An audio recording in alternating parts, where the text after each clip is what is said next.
நம்ம சேனலேருந்து தொடர்ந்தாப்புல நீங்கள் வீடியோக்களை பார்க்க நினச்சிங்கன்னா இதுவும் நம்ம சேனலை சப்ஸ்கிரைப் பண்ணுங்கள் கீழே பெல் சிம்பிள் இருக்கும் அதையும் கிளிக் பண்ணிங்க. சரி வாங்க நம்ம வீடியோக்குள்ளே போகலாம். வணக்கம் நண்பர்களே.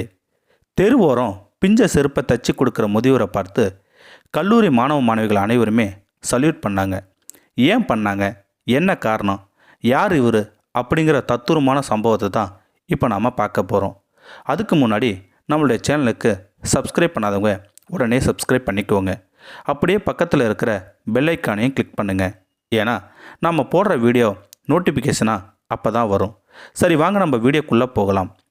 உண்மையான சம்பவத்துக்குள்ளே போகணும்னா, வயதான கணவன் மனைவி தன்னுடைய அன்றாட பிழைப்புக்கே பிஞ்சு போன செருப்பை தச்சு தான் குடும்பத்தை காப்பாற்றிக்கிட்டு இருந்தாங்க. இதுலேயும் அந்த வயதான முதியவருக்கு செருப்பு தைக்கிறதுல பல வித்தகரும் கூட சொல்லலாம். ஏன்னா அந்த அளவுக்கு தன்னுடைய தொழில் மீது அவ்வளோ ஈடுபாடு. அது மட்டும் இல்லை, அந்த வயதான முதியோர் ஓஞ்சி உட்கார காலத்திலும் உழைச்சி தான் சாப்பிட்ணும் அப்படி ஒரு மனிதர் கூட சொல்லலாம் இல்லையா. அந்த வயதான முதியோர் ஒரு நாள் முழுக்க செருப்பு கூட தைச்சாலும் கிடைக்கும் வருமானம் எவ்வளோ தெரியுமா? 100 ரூபா தான் கிடைக்கும். அதை வச்சு தான் காலத்தை ஓட்டிக்கிட்டு வருவார். ஒரு செருப்பு தைச்சா 2 அல்லது 5 ரூபா தான் வாங்குவாங்க. இது அன்றாட நடக்கும். இதை வச்சு தான் தன்னுடைய மனைவிக்கும் மகளையும் காப்பாற்றிட்டு வர்றாரு அந்த வயதான முதியவர்.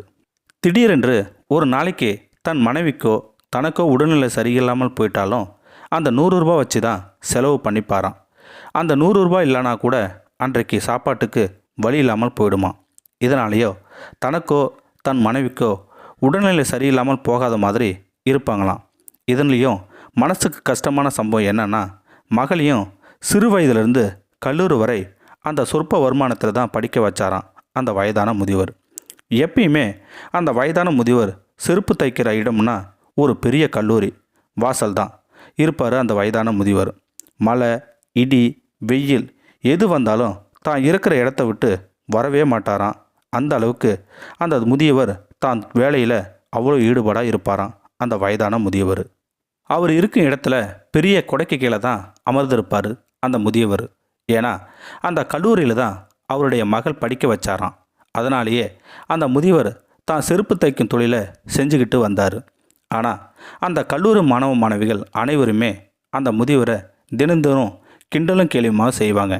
ஆனால் நான் வயது முதிர்ந்தவர் என்று கூட பார்க்காம கிண்டலும் கேலியும் அவமானமும் செய்கிறாங்க அப்படின்னு ஒரு நாள் கூட நினச்சி வருத்த கூட பட மாட்டாராம். அந்த அளவுக்கு தன்னுடைய தொழிலை தான் மதித்தார். மற்றவங்க மதிக்கலை அப்படிங்கிற ஒரு எண்ணத்தை கூட நினைக்கவே மாட்டாராம்.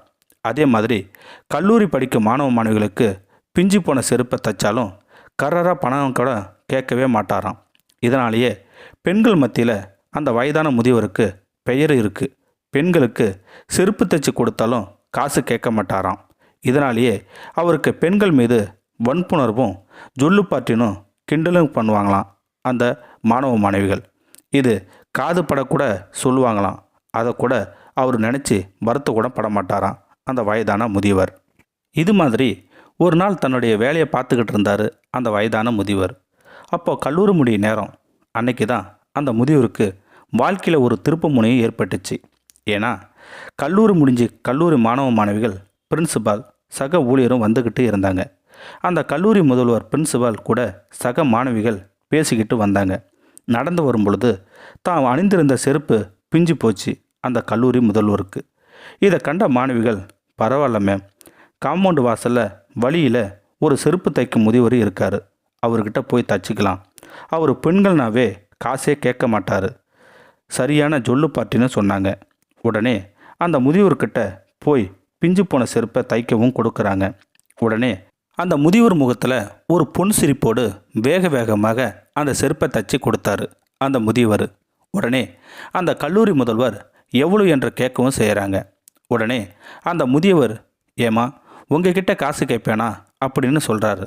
உடனே தன்னோட பர்சில் இருந்து 20 ரூபாய் எடுத்து கொடுக்கும்போது சொல்கிறாங்க, கஷ்டப்பட்டு தொழில் செய்யும்போது அன்பை பிறரிடம் காட்டுங்க, ஆனால் உங்களுடைய உழைப்புக்கு தகுந்த ஊதியத்தை கேட்டு வாங்கிக்குங்க அப்பா என்று சொல்ல, அங்கே இருந்த மாணவ மாணவிகள், கூட வேலை செய்யும் ஊழியர்கள் அனைவருமே ஒரு நிமிஷம் அதிர்ச்சியாகவும் ஆடியும் போயிட்டாங்க. நம்ம கல்லூரி முதல்வருடைய அப்பாவா ஒரு செருப்பு தைக்கும் தொழிலாளி என்று அனைவருமே அந்த முதியவருக்கு சல்யூட்டும் பண்ணுறாங்க. சாதாரண பிஞ்சு செருப்பை தச்சு தன்னுடைய ஒரே ஒரு மகளை படிக்க வச்சு ஒரு கல்லூரியை நிர்வாகம் பண்ணுற அளவுக்கு உயர்த்திய முதியவருக்கு நினைக்கும் போதே நம்ம உடம்பே சிலிர்க்குது இல்லையா? இந்த மாதிரி அப்பாக்களுக்கு என்னன்னைக்குமே நாம் எல்லோருமே கடமைப்பட்டு தான் இருக்கோம் இல்லையா? இந்த வீடியோ பற்றி கருத்தை கீழே இருக்கிற கமெண்ட் செக்ஷனில் சொல்லுங்கள். அப்படியே நம்மளுடைய சேனலை சப்ஸ்கிரைப் பண்ணாதங்க சப்ஸ்கிரைப் பண்ணுங்கள். கீழே பெல் சிம்பல் இருக்கும், அதையும் கிளிக் பண்ணுங்கள். தேங்க்யூ ஃபார் வாட்சிங்.